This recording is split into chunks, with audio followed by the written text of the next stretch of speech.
हाँ पिक भी भिजवा दूँगा। आ जाओ डॉक्टर साहब।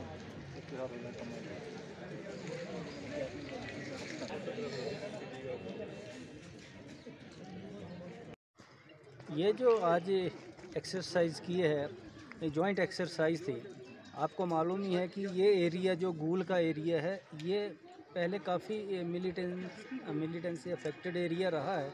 आज हालात काफ़ी ठीक हैं, फिर भी एक तैयार रहने के लिए कि ये एरिया हमारा तैयार रहे, जो यहाँ की पब्लिक है उसमें कॉन्फिडेंस बिल्ड करने के लिए आज आर्मी और आईआरपी और पुलिस ने मिलकर एक जॉइंट एक्सरसाइज की है। यहाँ पर एक प्लाज़ा, यहाँ पर होटल है बड़ा, इसको सेंटर मान के कि जैसे this was a dummy exercise, कि जैसे यहाँ पर मिलिटेंस या कोई ऐसे उसमें आ जाते हैं तो उसको कैसे प्रोटेक्ट करना है, कैसे सेव करना है। तो इन्होंने एक जॉइंट ऑपरेशन किया और ये कामयाब रहा और लोगों में भी एक मैसेज गया है कि हम लोग यहाँ पर सुरक्षित हैं, सेफ़ हैं।